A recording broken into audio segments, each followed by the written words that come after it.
What it do, Dream Team? It's your boy D Neal, back with another reaction video. We're back once again with our guy Ricky Gervais, knowing what to say at Sunday school. I already know I'm gonna laugh. I know it's gonna be funny. It's Ricky. Everything's funny. But before we jump into it, make sure you subscribe to the channel, ring notification bell, get a video a thumbs up so it gets suggested. Drop your favorite video suggestions in the comment section. What we got, Ricky? I went to Sunday school from about the age of 5 till I was about 9, and I fell for it. I think it's because Sunday school and this thing was such an attractive prospect to a kid, because you know anything. I mean, as long as you say, I believe in God, you can play table tennis all day. Do you know what I mean? You go, God's brilliant, isn't he? He is brilliant. Oh, look at that, yeah. Oh, I love the way he made everything in like a week.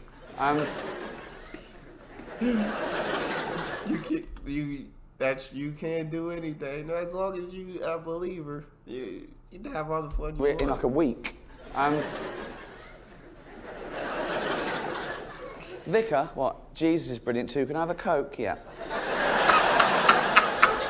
And normal teachers, they wouldn't fall for that sort of shit. I got on okay with most teachers, except my didn't get on with my PE teacher. Didn't get on with PE, obviously. And my PE teacher was he was nasty, but Mr. Morris, his name was. And if you forgot your football kit, he didn't make you play in your pants. Oh no, he thought pants were unhygienic. He used to make you play with nothing on your bottom half. I mean, it was firm but fair. It wasn't a hypocrite. He imposed the same rules on himself when he forgot his kit. So, no. Oh my very Lord. Fair. No. His kit. So, no. So, very fair. He forgot his kit every week. I think it was a bit scuffed. Silly old sausage. His catchphrase was "nice tackle, boy." No, he did have a catchphrase. He used to say, "You don't wash it like that. Give it here." Oh dear. His house burned down.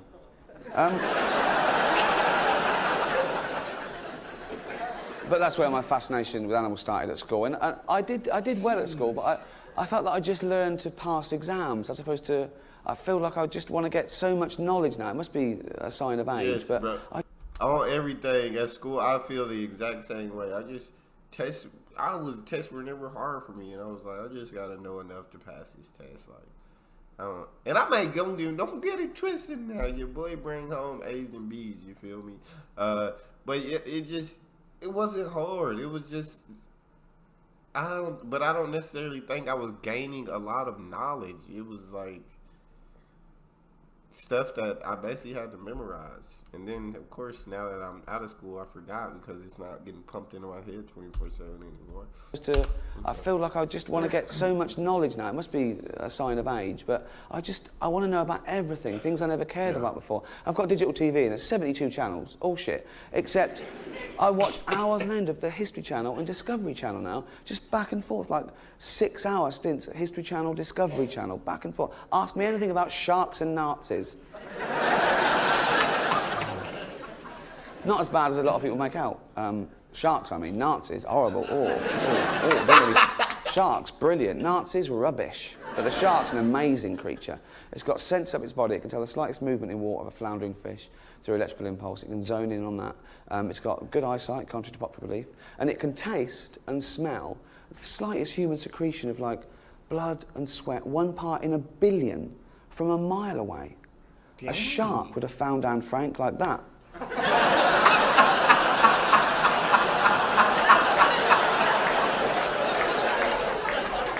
Nazis, rubbish.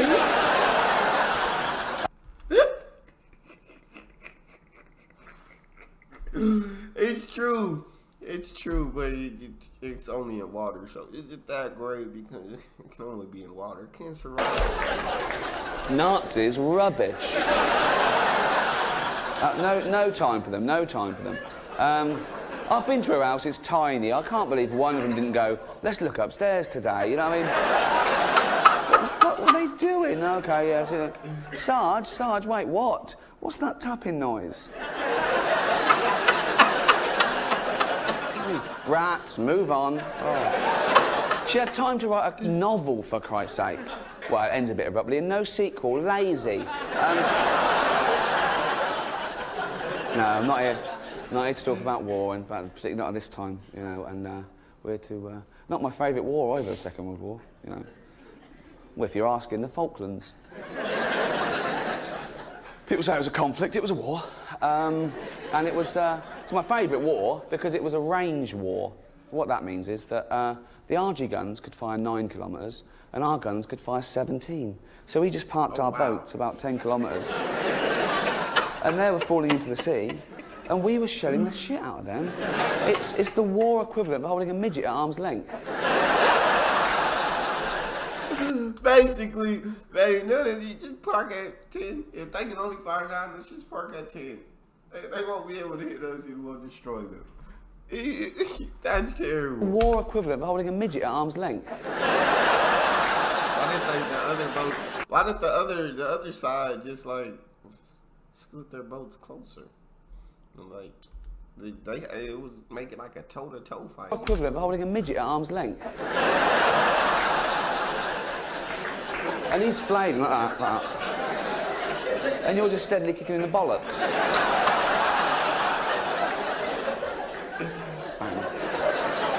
What's it called? Malvinas. Correct. What's it called?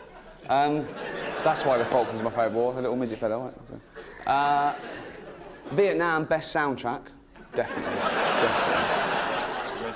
First World War was good. You know, they say it was a great war. It wasn't great. It was good. I mean, it wasn't great. For me, the great has got to be perfect. It wasn't perfect. I like the bayonets and the mustard gas. I didn't like the poetry. That sort of do you know what I mean? Brings a war down for me, poetry. Ooh, it's the only time poetry isn't bent. But even so, let's keep it out of war. You know what I mean? There's one poem that everyone goes on about because it's very poignant because the soldier died writing it. And I suppose it is quite poignant. It's called We Are the Dead. It goes, we are the dead. Once we lived, felt the sun on our face, loved and were loved, and now we lie in Flanders fields. Be honest, if you'd had a gun in your hand instead of a pen, mate.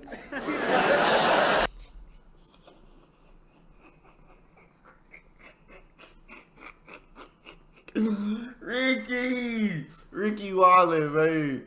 Oh, man. Be honest, if you'd had a gun in your hand instead of a pen, mate.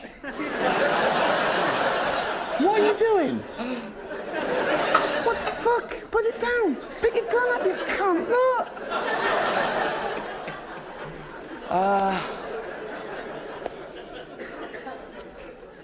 Let's have a game of football in no man's land.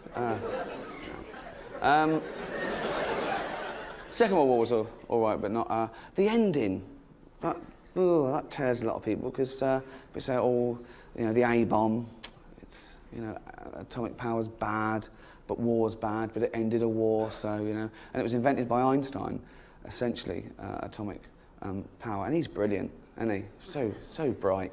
No, he said that light could be described as discrete bundles of energies that, when irradiated onto an unstable... What sort of cunt thinks like that? Do you know what I mean? That's what turned Stephen Hawking's mental, too much thinking. I mean, I'm not a doctor, but I'm pretty sure it's too much swatting can send you a little bit like him. I don't know, but...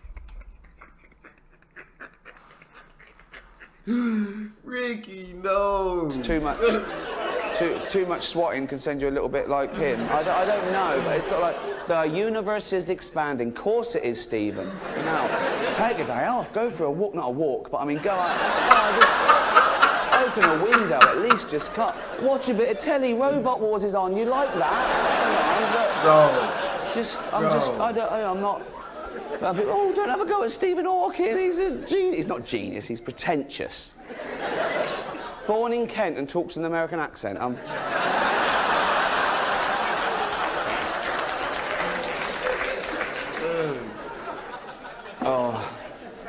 No more war. No more war on nasty things. Animals have been used in war traditionally for, you know, forever. I mean, cavalry, and they used to send in dogs and goats to rip up the horse's underbelly in the 10th century and stuff. And I was looking on the US Navy website, researching the show, and looking at the personnel, and they've got, in the US Marines, it's absolutely true, they've got a 90-strong team of sea lions and dolphins. and they're trained to take these depth charges down and drop them under submarines and blow the... I mean, they don't know what they're doing. They're doing it for a bit of fish, but it's still... And I think mainly it's the dolphins that do all the dangerous stuff, and the sea lions are more for morale when they get back going, that was brilliant.